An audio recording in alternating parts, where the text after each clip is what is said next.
ఇక్కడ ఎంతో ఉత్సాహంగా ఓ యువకుడితో డాన్స్ చేస్తున్న బాలుడి పేరు లోహిత్. ఇతడిది పార్వతీపురం మన్యం జిల్లాలోని కొత్త వలస మణికంఠ కాలనీ.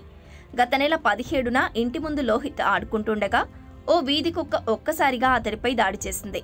ఛాతి మీద తీవ్ర గాయాలు కావడంతో కుటుంబ సభ్యులు వెంటనే ప్రభుత్వాసుపత్రికి తరలించారు. వైద్యులు బాలుడికి హుటాహుటిన మెరుగైన చికిత్స అందించారు. ఆ తర్వాత కొద్ది రోజులకు బాలుడు కోలుకున్నాడు.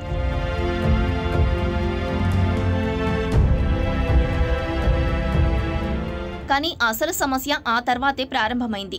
గత వారం రోజులుగా ఆడుతూ పాడుతూ చెలాకీగా ఉన్న పిల్లాడు ఒక్కసారిగా అస్వస్థతకు గురయ్యాడు. ఇటీవల వినాయక చవితి వేడుకల్లో కూడా పాల్గొని ఉత్సాహంగా గంతులేశాడు. విఘ్నేశ్వరుడి ముందు ఆనందంగా డ్యాన్స్ చేసి అందరి దృష్టిని ఆకర్షించాడు. తల్లిదండ్రులు కూడా తమ బిడ్డ ఆరోగ్యంగా ఉన్నాడని సంతోషించారు. అయితే గత 2 రోజుల క్రితం లోహిత్ ప్రవర్తనలో మార్పులు కనిపించాయి.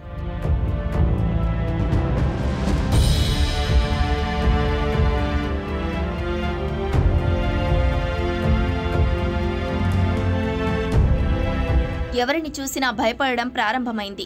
నీరు చూసినా, శబ్దం విన్నా వణికిపోయాడు. కేవలం 2 రోజుల్లోనే పరిస్థితి విషమించడంతో మంగళవారం ఉదయం కుటుంబ సభ్యులు తిరిగి ఆస్పత్రికి తరలించారు. కానీ మార్గ మధ్యలోనే అతని శ్వాస ఆగిపోయి అక్కడికక్కడే మృతి చెందాడు. ఆకస్మిక మరణంతో కుటుంబ సభ్యులు శోక సముద్రంలో మునిగిపోయారు.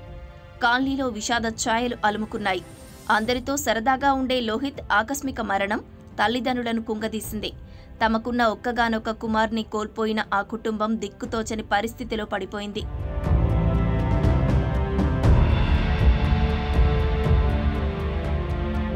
అయితే బాలుడు ఆరోగ్య సమస్య నుంచి కోలుకున్నా కుక్క తనపై చేసిన దాడి ఘటన వల్ల ఏర్పడ్డ భయం నుంచి బయటపడలేకపోయాడు.